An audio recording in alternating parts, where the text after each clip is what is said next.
Hi everyone, I am Sunit Sangai from रेनबिस investment और आज हम देखेंगे मार्सिलस इन्वेस्टर के किंग्स ऑफ कैपिटल के पूरा पोर्टफोलियो।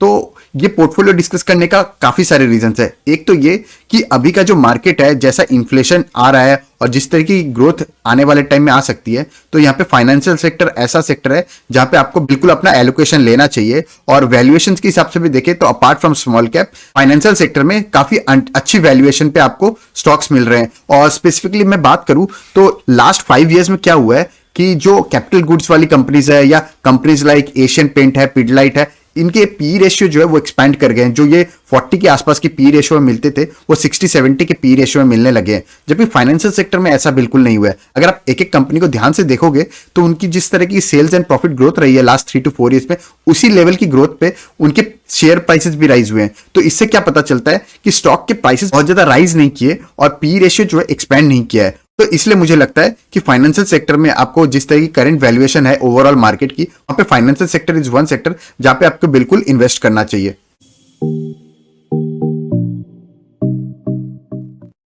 तो समझते हैं सिलेक्शन क्राइटेरिया जिस बेसिस पे किंग्स ऑफ कैपिटल के स्टॉक्स डिसाइड हुए हैं।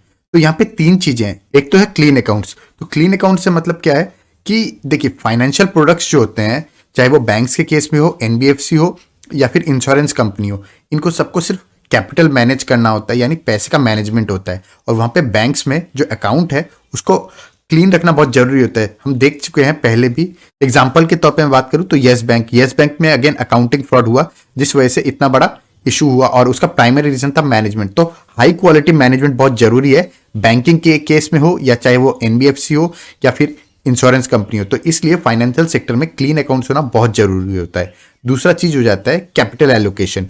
तो कैपिटल एलोकेशन की जब हम बात कर रहे हैं तो बेसिकली आपका जो पैसा आता है, चाहे वो इंश्योरेंस कंपनी अपने इंश्योरेंस के प्रीमियम से कलेक्ट करे या जो डिपॉजिटर्स का जो पैसा होता है बैंक से, एनबीएफसी के केस में, वो पैसे को किस तरीके से कैपिटल मैनेजमेंट कर रही है। ऐसा ना हो कि शॉर्ट टर्म पैसा जो रेज हो रहा है उसको लॉन्ग टर्म लाइबिलिटीज के लिए दिया जाए, तो वो बेसिकली एसेट लाइबिलिटी का मिसमैच हो जाता है। और यही सेम चीज हमने डीएचएफएल के केस में देखा था। तो इसलिए जो है कैपिटल एलोकेशन बहुत इंपॉर्टेंट होता है। और रिस्क मैनेजमेंट बेसिकली आपका एक तो शॉर्ट टर्म और लॉन्ग टर्म की जो बोरिंग्स है वो एसेट और लाइबिलिटी का मैच होना चाहिए। और दूसरी चीज है कि आप कभी भी एक पर्टिकुलर बोरोवर को बहुत ज्यादा पैसा नहीं देते। वो हम ऑलरेडी आईसीआईसीआई बैंक के केस में हमने देखा था कि इन द पास्ट उन लोगों ने जो है बी2बी सेगमेंट में, यानी जो बड़े बड़े बोरोवर्स है, उनको बहुत ज्यादा पैसा दे दिया था। तो वो जो है वो एक रिस्क ले आता है। तो ये सेम चीज हमने पीएमसी बैंक के केस में भी देखा था। तो ये चीजों की वजह से रिस्क मैनेजमेंट बहुत इंपॉर्टेंट होता है और यहाँ पे कैपिटल एलोकेशन बहुत इंपॉर्टेंट हो जाता है। तीसरी चीज आ जाती है कॉम्पिटिटिव एडवांटेज। तो कॉम्पिटिटिव एडवांटेज की का जब हम बात कर रहे हैं तो बैंक्स या एनबीएफसी के केस में क्या होता है कि एक सिंपल सा रूल होता है, return on capital should be greater than cost of capital. यानी आप जिस पैसे पे अपना पैसा रेस कर रहे हो, चाहे वो डिपॉजिटर्स है, उनको आप जो इंटरेस्ट पे कर रहे हो, उससे कितना ज्यादा आप रिटर्न जनरेट कर पाते हो उस पैसे पे, तो वो बेसिकली आपका नेट इंटरेस्ट मार्जिन हो जाता है। और यही आपका कॉम्पिटिटिव एडवांटेज होता है। इसमें क्या होता है कि आपको जो पैसा रेस करना है वो कम से कम रेट पे रेस करना चाहिए, यानी आपके करंट अकाउंट, सेविंग्स अकाउंट, इसमें सबसे ज्यादा पैसा उसके थ्रू रेज होना चाहिए। और वहीं जब हम पैसा फर्दर लेंडिंग के लिए बात करें तो वहां पे मिनिमल से मिनिमल एनपीए होना चाहिए, क्योंकि बैंक से केस में NPA is the most important thing. और इसी वजह से जो है ये चीजों से आपका बनता है कॉम्पिटिटिव एडवांटेज, क्योंकि आपका रिटर्न ऑन कैपिटल बहुत अच्छा हो जाता है अगर आपके एनपीए कम होते हैं। क्योंकि जो आपका पैसा फर्दर आप लेंड करने के लिए देते हो उसको एक बियॉन्ड अ पॉइंट आप बहुत ज्यादा इंटरेस्ट चार्ज नहीं कर सकते, क्योंकि आरबीआई की गाइडलाइंस के हिसाब से आपको फॉलो करना होता है। तो ओवरऑल ये चीजें जो है ये आपका कॉम्पिटिटिव एडवांटेज डिसाइड करती हैं। तो ये 3 फैक्टर्स है जिसके बेसिस पे मार्सिलस इन्वेस्टर के सौरभ मुखर्जी ने ये स्टॉक्स आइडेंटिफाई किए हैं। पहली कंपनी की बात करें तो एचडीएफसी बैंक। तो एचडीएफसी बैंक की बात करें तो आरओसी देख लेते हैं 6.31। यूजुअली बैंक से केस में आरओसी कम होता है। और कम क्यों होता है? क्योंकि आरबीआई के गाइडलाइन के हिसाब से आप beyond a point interest rate charge नहीं कर सकते। अराउंड 8 to 10% के रेंज में usually most of the borings होती है। आरओसी ग्रेटर देन 10% बहुत मुश्किल है, स्पेशली बैंक के केस में। और वहीं उनके फर्दर एक्सपेंसेस भी होते हैं, चाहे वो बैंक्स की स्टाफ की कॉस्ट हो या बैंक को मैनेज करने की कॉस्ट हो, इस तरह के बहुत सारे ऑपरेशनल कॉस्ट होते हैं। तो इस वजह से आरओसी बहुत ज्यादा नहीं होती है। तो ये सारे फैक्टर देख के हम देख सकते हैं कि HDFC बैंक का ROC 6.3 जो है काफी अच्छा है। और वहीं सेल्स ग्रोथ की बात करें तो ऑलमोस्ट 15% के आसपास है, और प्रॉफिट की बात करें तो ऑलमोस्ट 20% के आसपास है। और इसी को मैं थोड़ा सा आपको EPS में दिखाता हूं, क्योंकि लॉन्ग टर्म में कोई भी कंपनी का जो ग्रोथ है या शेयर प्राइसेस जो है वो EPS के हिसाब से ग्रोथ है। आप देखो कंटिन्यूअसली अर्निंग्स पर शेयर ग्रो हुए हैं, और ये मेन रीजन होता है जिसकी वजह से आपको इस कंपनी पे ट्रस्ट करना चाहिए। और यहीं पे अगर रिटर्न्स की बात करें तो लास्ट 5 ईयर्स में 156% के एब्सोल्यूट रिटर्न्स दिए कंपनी ने, और इसे CAGR लेवल पे देखें तो 20% के आसपास है।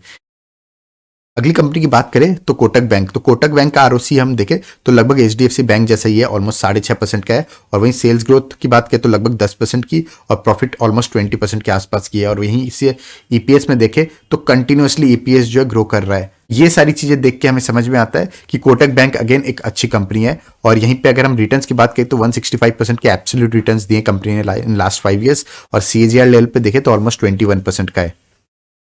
अगली कंपनी की बात करें तो एक्सिस बैंक। एक्सिस बैंक का ROC देखें तो compare to Kotak bank and HDFC bank इसका ROC थोड़ा सा कम है, ऑलमोस्ट 5% के आसपास है। और वही सेल्स ग्रोथ की बात करें तो लगभग 10% का है। और प्रॉफिट की बात करें तो लास्ट 3 ईयर्स में 159% का है, और लास्ट 5 ईयर्स में। तो इसको हम थोड़ा सा नेक्स्ट स्लाइड पे समझ लेते हैं। तो आप देखो यहाँ पे जो अर्निंग्स पर शेयर है वो कंटिन्यूसली इंक्रीज हो रहे थे, लेकिन 2018 वाज अ बैड ईयर, और उसके बाद 2020 में पैंडेमिक का इम्पैक्ट आया, और इन चीजों की वजह से लास्ट 3 to 4 ईयर्स में इनके अर्निंग्स पर शेयर बहुत अच्छा ग्रो नहीं हुए। लेकिन चीजें यहाँ पे टर्न अराउंड हुई है, और एक्सिस बैंक के केस में जो टर्न अराउंड है वो प्राइमरली इनका जो कैपिटल एलोकेशन है उसको इंप्रूव किया गया है, और इसीलिए आप देखोगे कि अब जो है ये चीजें इंप्रूव हो रही है, और आने वाले टाइम में और अच्छा इंप्रूव हो सकता है। तो इसलिए हमें कंपनी के सिर्फ पास्ट को नहीं देखना चाहिए, फ्यूचर में जो करेंटली जो इन लोगों ने चीजें ठीक करी है उससे आने वाले टाइम में किस तरह की ग्रोथ हो सकती है उसको भी कंसिडर करना चाहिए। और वो सारी चीजों को आप कंसिडर करके देखोगे तो एक्सिस बैंक आने वाले टाइम में काफी अच्छा रिटर्न दे सकता है। और वहीं रिटर्न्स, करंट रिटर्न्स की बात करें तो जैसा हमने देखा लास्ट 5 ईयर्स में एक्सिस बैंक बहुत अच्छा नहीं करी है, इस वजह से 51% के एब्सोल्यूट रिटर्न्स दिए हैं, और CAGR लेवल पे देखें तो ऑलमोस्ट 8.5% के रिटर्न्स है।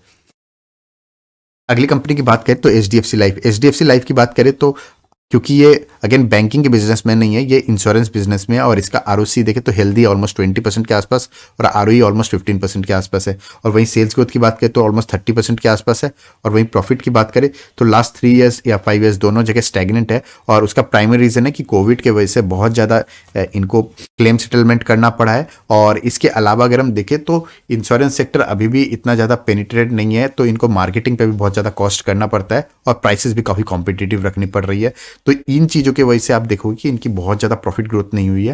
हालांकि शेयर प्राइसेस की बात करें तो 100% के रिटर्न्स दिए हैं कंपनी ने in last 5 years in terms of absolute returns, और वहीं CAGR लेवल पे देखें तो ऑलमोस्ट 20% के रिटर्न्स है। तो यहाँ पे एक और चीज़ मैं बता दूँ, ये नवंबर 2017 में ये इसका IPO आया था, तो ये बेसिकली 4 साल हुए हैं लगभग इसको आए हुए। अगली कंपनी की बात करें तो ICICI Lombard. ICICI Lombard again ये एक नॉन लाइफ इंश्योरेंस कंपनी है, और यहाँ पे अगर हम देखें तो ROC ऑलमोस्ट 27% का है, ROE ऑलमोस्ट 21% का है। और ICICI लोम्बार्ड का मैंने एक डिटेल्ड एनालिसिस भी किया था, आप चाहो तो वो वीडियो देख सकते हो, ऊपर आई बटन और नीचे डिस्क्रिप्शन में मैं लिंक दे दूंगा। और यहीं पे अगर हम सेल्स ग्रोथ की बात करें तो ऑलमोस्ट 20% के आसपास है, और वहीं प्रॉफिट की बात करें तो लास्ट 3 ईयर्स एंड 5 ईयर्स की तो लगभग 25 to 35% के रेंज में है। और इसी के अगर हम रिटर्न्स की बात करें तो 122% के एब्सोल्यूट रिटर्न्स दिए कंपनी ने in last 4 years, and CAGR level पे देखें तो ऑलमोस्ट 21% के CAGR रिटर्न्स है। अगली कंपनी की बात करें तो HDFC AMC। तो AMC बिजनेस जो है, जैसे मैंने कहा कि अर्निंग्स विजिबिलिटी बहुत अच्छी है, specially because of the social media influence as well, और स्टॉक मार्केट भी काफ़ी अच्छा कर रहा है। और यहीं पे अगर हम ROC की बात करें तो ऑलमोस्ट 40% है, और ROE ऑलमोस्ट 30%, जो कि काफ़ी अच्छा है। लेकिन यहाँ पे एक चीज़ आपको नोट करनी चाहिए कि सेल्स ग्रोथ स्टैग्नेंट है, और प्रॉफिट जो है प्रॉफिट अच्छे हैं, बट मेन चीज़ इज सेल्स ग्रोथ स्टैग्नेंट है। और उसका प्राइमरी रीजन ये है कि HDFC के पर्टिकुलर फंड्स जो है उतना अच्छा परफॉर्म नहीं कर रहे हैं जितना कंपेरेटिवली बाकी फंड हाउसेज के कर रहे हैं। और इसका प्राइमरी रीजन है कि HDFC के एज अ फंड हाउस जो है ये थोड़ा सा वैल्यू इन्वेस्टिंग को ज़्यादा फॉलो करती है। वैल्यू इन्वेस्टिंग जो है थोड़ा पेशेंस का गेम होता है। जब भी कैपेक्स लगता है, जैसा हम ऑलरेडी कई वीडियोस में डिस्कस कर चुके हैं कि काफ़ी अच्छा कैपेक्स लग रहा है, और जो अंडर वैल्यूड कंपनीज है, स्पेशली जो कैपेक्स हैवी कंपनीज है, उनका काफ़ी अंडर वैल्यूएशन है, तो वहाँ पे चीज़ें टर्न अराउंड हो सकती है, जैसा कि ग्रोथ एक्सपेक्टेड है आने वाले टाइम में। तो वो चीज़ों से hopefully HDFC as a fund house भी अच्छा करना चाहिए। और यहीं पे अगर हम रिटर्न्स की बात करें तो क्योंकि कंपनी का बहुत अच्छा ग्रोथ नहीं हुआ है, तो 43% के एब्सोल्यूट रिटर्न्स दिए कंपनी ने, और ऑलमोस्ट 11% के रिटर्न्स है। तो हम देख सकते हैं कि स्टॉक प्राइसेस भी जो है ऑलमोस्ट इसके जो परफॉर्मेंस रही है कंपनी की अभी तक की लास्ट 3 to 4 ईयर्स में, उस हिसाब से ही है। और बहुत ज़्यादा अच्छे रिटर्न्स इसने दिए नहीं है, primarily because of poor performance in terms of sales growth. अगली कंपनी की बात करें तो बजाज फाइनेंस। बजाज फाइनेंस जो है ये एक एनबीएफसी है, और क्योंकि ये एक एनबीएफसी है तो इसके जो रिटर्न्स है, ये जिस रेट पे ये इंटरेस्ट चार्ज कर सकती है वो काफ़ी ज़्यादा होता है कंपेयर टू द बैंक। जैसा हमने देखा था कोटक बैंक और एचडीएफसी बैंक का ऑलमोस्ट आरओसी ऑलमोस्ट 6.5% के आसपास है, वहीं बजाज फाइनेंस का देखें तो 9.5% का है। और उसका प्राइमरी रीजन है कि ये अपना इंटरेस्ट जो है थोड़ा ज़्यादा चार्ज कर सकते हैं। और यहीं पे अगर हम सेल्स ग्रोथ की बात करें तो ऑलमोस्ट 30% का सेल्स ग्रोथ है इन 3 ईयर्स एंड 5 ईयर्स। और वहीं प्रॉफिट की बात करें तो ऑलमोस्ट 20% टू 30% के रेंज में है। रिटर्न्स की बात करें तो 799% के एब्सोल्यूट रिटर्न्स दिए कंपनी ने इन लास्ट 5 ईयर्स, और सीएजीआर लेवल पे देखें तो ऑलमोस्ट 55% के रिटर्न्स है।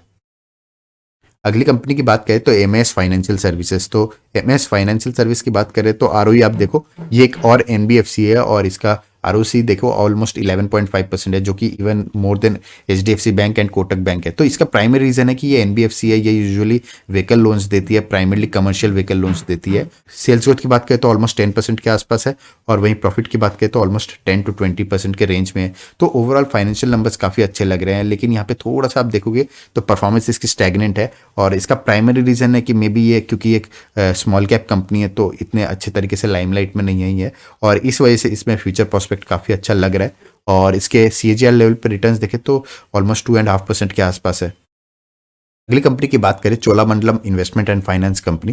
तो इसका आरओसी देखें तो ऑलमोस्ट 10% के आसपास है, और इसका प्राइमरी रीजन जैसे मैंने कहा एनबीएफसी के केस में आप थोड़ा सा ज़्यादा रिटर्न्स एक्सपेक्ट कर सकते हो। और यहीं पे अगर हम बात करें तो सेल्स ग्रोथ आप देखो ऑलमोस्ट 20% के आसपास है, और वहीं प्रॉफिट ग्रोथ की बात करें तो ऑलमोस्ट 20% के आसपास है। और यहीं पर अगर हम रिटर्न्स की बात करें तो ऑलमोस्ट 25% के सीएजीआर लेवल पर कंपनी ने रिटर्न्स दिए हैं लास्ट 5 ईयर्स में, और 213% के एब्सोल्यूट रिटर्न्स दिए हैं कंपनी ने। अगली कंपनी की बात करें तो आवास फाइनेंशियर्स। तो ये पर्सनली मुझे लगता है कि आने वाले टाइम में नेक्स्ट बजाज फाइनेंस बन सकती है, और उसके प्राइमरी रीजन मैं आपको दिखाऊंगा। तो आप देखो सेल्स ग्रोथ देखो आप अमेजिंग है, 30 to 40% के रेंज पे सेल्स ग्रोथ है 3 ईयर्स 5 ईयर्स में। और वहीं अगर प्रॉफिट की भी बात करें तो ऑलमोस्ट 50% का प्रॉफिट ग्रोथ है। और ये जो है आवास फाइनेंशियर्स जो है स्मॉल टिकट साइज के लोन्स देती है, स्पेशली जो हाउसिंग लोन हो इस तरह के लोन्स देती है। और यहीं पे अगर हम आरओसी देखें तो ज़बरदस्त है, 10% के आसपास का आरओसी है। बैंक्स और एनबीएफसी के केस में आरओसी जो होता है बहुत ज़्यादा नहीं होता है। और यहीं पे अगर हम रिटर्न्स की बात करें तो 258% के एब्सोल्यूट रिटर्न्स दिए कंपनी ने सिंस अक्टूबर 2018, और सीएजीआर लेवल पे देखें तो ऑलमोस्ट 53% के सीएजीआर रिटर्न्स है। तो अगर आप चाहते हो पर्टिकुलरली मैं आवास फाइनेंसर्स के ऊपर डिटेल्ड वीडियो बनाऊं तो कमेंट सेक्शन में जरूर बताइएगा। अगली कंपनी की बात करें तो एयू स्मॉल फाइनेंस बैंक। तो ये एक और स्मॉल फाइनेंस बैंक है, और यहाँ पे अगर हम देखें तो आरओसी देखिए आप, क्योंकि ये स्मॉल फाइनेंस बैंक है ज़्यादा इंटरेस्ट रेट चार्ज कर पाती है, तो ऑलमोस्ट 9% के आसपास है। वहीं सेल्स ग्रोथ की बात करें तो ऑलमोस्ट 40% के आसपास है 3 ईयर्स एंड 5 ईयर्स में, जो कि काफ़ी अच्छा है। और वहीं प्रॉफिट की बात करें तो ऑलमोस्ट 40 to 60% के रेंज में है, जो कि काफ़ी अच्छा है अगेन। तो यहाँ पे अगर हम रिटर्न्स की बात करें तो 126% के एब्सोल्यूट रिटर्न्स दिए कंपनी ने in last 4.5 years. CAGR level पे देखें तो ऑलमोस्ट 21% के रिटर्न्स है। तो यहाँ पे आपको थोड़ा सा परफॉर्मेंस जो है compare to its sales growth and profit growth कम नजर आएगा, और उसका प्राइमरी रीजन है कि स्पेशली बैंक्स एंड एनबीएफसी के केस में लास्ट 1 ईयर में एनपीए का प्रेशर बहुत ज़्यादा आ रहा है ड्यू टू कोविड। तो इस वजह से इसकी परफॉर्मेंस पे भी थोड़ा सा इम्पैक्ट आया है, हालांकि कंपनी का परफॉर्मेंस काफ़ी अच्छा रहा है। वहीं अगर हम अगली कंपनी की बात करें तो आईसीआईसीआई सिक्योरिटीज लिमिटेड। तो इसका बेसिकली ये 3 साल पहले ही आई थी आईपीओ इसका, और यहाँ पे अगर हम देखें तो 11% का सेल्स ग्रोथ है 3 ईयर्स में, और प्रॉफिट की बात करें तो ऑलमोस्ट 25% के आसपास है, जो कि काफ़ी अच्छा है। आरओसी देखिए आप काफ़ी अच्छा है, ऑलमोस्ट 37% का है, और आरओई जो है ये 70% के आसपास का है।